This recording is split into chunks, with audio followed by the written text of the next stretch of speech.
Pemirsa, penjualan parcel dan hampers menjelang perayaan Hari Raya Nyepi dan Hari Raya Idul Fitri di sejumlah pusat perbelanjaan di Kota Denpasar mengalami peningkatan. Meningkatnya permintaan ini terlihat dari banyaknya konsumen yang mulai membeli parcel untuk keperluan sembahyang, bingkisan keluarga, maupun hadiah kepada kerabat dan relasi. Berbagai jenis parcel dan hampers dijual di pasaran, mulai dari hampers buah-buahan, makanan ringan, perlengkapan upacara seperti dupa, hingga peralatan rumah tangga.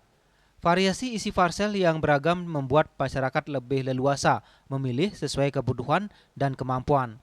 Salah satu toko perlengkapan upacara agama Hindu yang berada di kawasan Denpasar Timur, toko Onika Yadnya, juga mengalami peningkatan penjualan.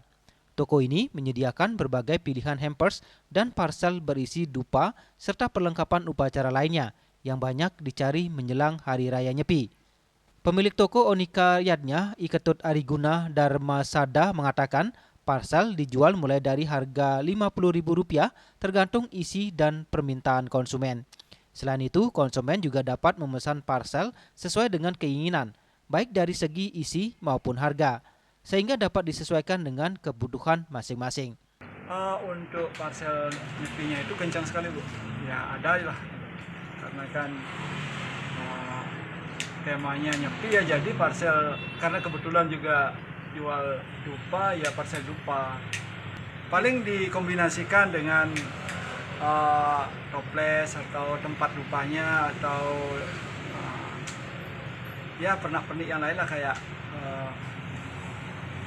keramik gitu. Harganya kisarannya dari harga yang paling murah sekitar 50 ribuan ada, sampai yang tergantung permintaan sih, karena di sini kan ngerakit sendiri, Bu. Kalau kebetulan tempatnya dipakai bokor yang harganya agak di atas, dan juga kalau misalnya rupanya dipilih juga mahal-mahal ya, di atas 1 juta bisa ada. Itu bisa custom, Pak? Bisa. Lupa aja sih tempatnya itu, tatakannya pakai, kalau nggak pakai bokor bisa pakai tas-tas jali, atau juga pakai tamas-tamas, sama keben-keben. Nah, karena kita lihat juga keadaannya sekarang lagi banyak tantangan ya, apalagi ada kejadian di Timur Tengah itu. Nah, harapannya sih kita bisa bertahan lah, kalau bisa lah, tetap atau tambah banyaklah omsetnya.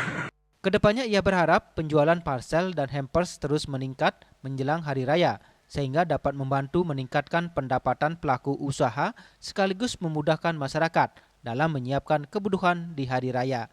Bunga Widrayani, Bali TV.